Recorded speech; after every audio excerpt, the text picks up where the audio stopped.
Well guys, welcome back to the channel. It's the 10th of August and blue sky all around. Looks like it's going to be an absolute cracker today after some not unwelcome rain yesterday. Anyway, this is our multi-grafted apple tree.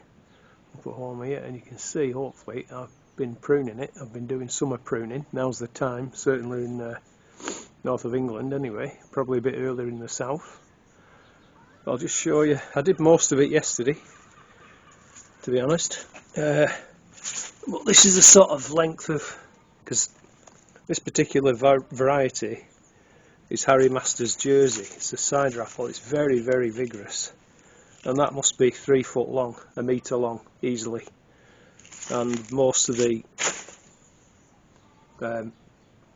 what I've cut off, you know, is about that. And look at the thickness of it. That must be 10 mil. Like I said, it's a very, very vigorous apple indeed. I mean, you get when it crops well, you get enormous crops. But this year, because I pruned it really hard last year, it hasn't got many on. But you can see there, and it's a very large apple, especially when they get thinned. But I've been thinking about it. It's quite a lot of work, and involves getting actually up in the tree to try and get some of the upper stuff. So at some point I might take it out, or at least cut back. There's the grafting point right there. That's where it was originally grafted. And if you compare other grafted varieties, you know, the thickness here, for example, with the thickness of that, it gives you some indication of the strength, the vigour of this variety. So, in reflection, it could have been a bit of a mistake planting something that vigorous. It's just purely a maintenance sort of issue, really. If it's, I've got one down the orchard, and I'm going to do that this morning. But obviously, it's just I can get to it from all sides pretty much, whereas luckily our neighbours are great, but I needed to go around the neighbours and, you know, cut the overhanging branches off there. So there are some sort of maintenance issues with a variety of that vigour. So when you know, it's just something to consider really when you're thinking about planting fruit trees. Alright guys, down on the micro orchard, just going to pan you around.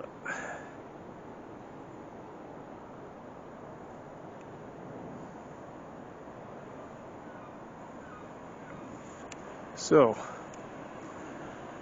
that's my other Harry Master's Jersey tree. It has actually got two other varieties. It's got Browns and Ashmead's Kernel, but predominantly it's Harry Master's Jersey. And if we take a closer look, you'll see the similar vigour. Get about 2.5 foot, again, or a metre of growth that's going to have to come off. So I'm going to come back to you just in a sec. Alright, so let's just take this branch here.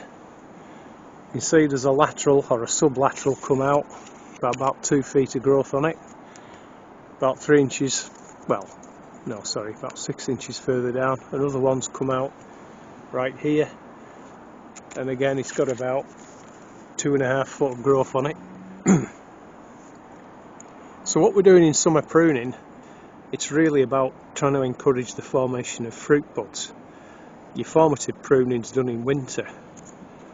So if you take this cluster of leaves right here, just where the bud erupted, that's your basal cluster. And we really want to go just 1 or maybe 2 leaves above that basal cluster. So I'm going to actually go, there's a leaf just here. So I'm going to go just above that leaf. Bear with me. Alright, get my secateurs. I'm using Felco number 8s.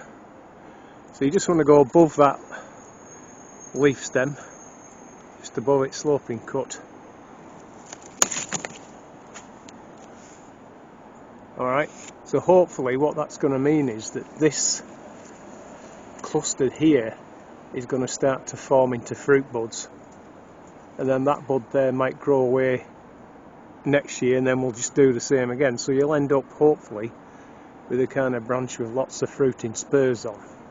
That's the idea of summer pruning. So what I'm going to do, there's a lot to do. I'll do what I can before I have to get the ladders out, and then I will bring you back and we'll have a look at it. Okay guys, so I've done what I can reach safely. I'll have to get my long handled pruners, come down with those to get those kind of ones up there, and it's sort of that side of the tree, and there's a few just up here, but you can see the amount of material I've taken off. It's not insignificant, but now I'm hoping you'll also see that it's kind of revealed just how much fruit's on it. It's a lot bigger crop than the one at home. It's not the biggest crop I've had on this tree, but it's pretty good. Notice also how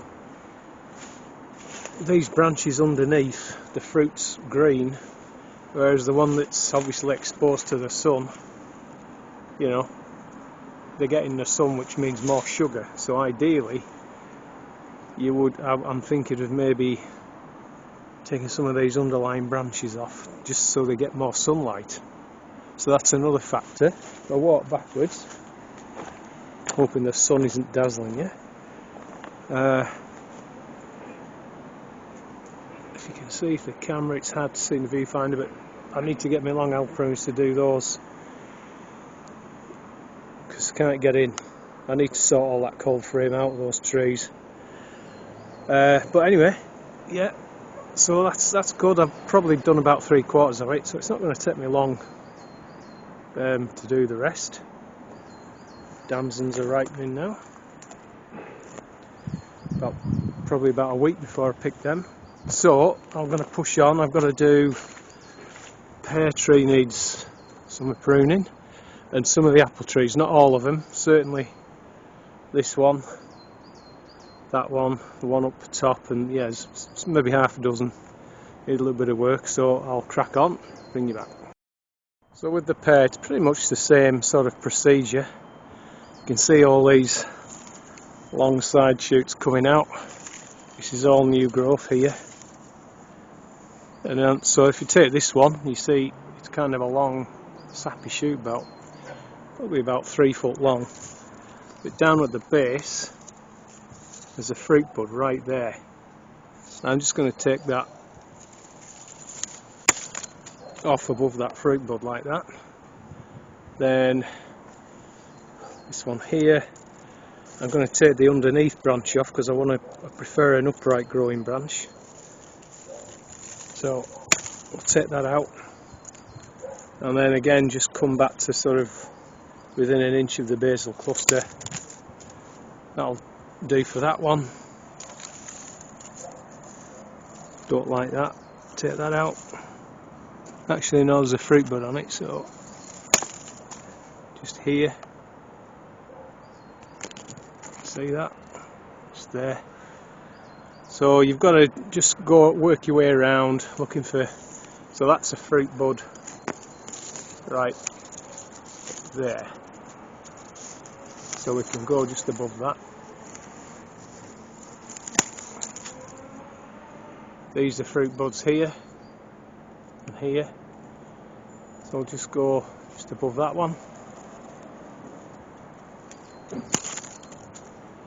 Alright, you get the gist. So I'll get that one done, and then we need to do this Ashmead's kernel here. You can see all this new growth coming, so we need to take those back as well. Right, I'm done. Let's have a walk around then. So this was kind of the stuff I removed from the pear and this Ashmead's kernel here. So you see it looks a little bit different. The one that I didn't prune, incidentally, was this long branch here, because I want to graft it. It's already been a graft of a pear variety called Selena. You can see the graft hopefully If you get this leaf out of the way, right there, that's where the graft was. And if I can show you the fruit, and if you'll notice, you see it's pretty much clean as a whistle, whereas the concord badly affected by scab. So what I'm thinking of doing is using that long whippy one as grafting scion wood, and actually removing the concord and grafting maybe another branch or two of this in. That's what I'm thinking of doing. It's a nice pear. It doesn't store as long as the concord, but it is a lovely pear.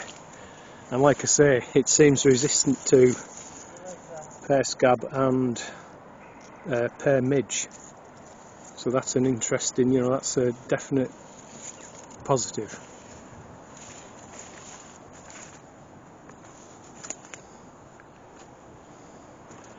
And then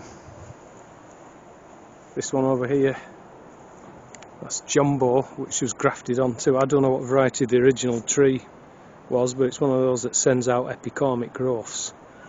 But I've grafted it over to jumbo, and this is Laxton's Fortune, but I'm going to head this back a lot in winter, so I didn't really touch that. Then didn't touch that one. Then just a few of the cider ones here, I've just kind of headed them back a wee bit. Harry Masters jersey again. That looks like Dabinet. This is Brown's cider apple, just a few off that. So that's pretty much it really. Good job done. Like I say, I'll come down with my long handled pruners and just finish off the ones that I couldn't reach. Well, that's it for this one, guys. I do hope you've liked the video and found it helpful. Don't forget to give me a like and hit the subscribe button, and if there's anything more I can help with in terms of that pruning, drop me a comment down below and I'll do my best to answer.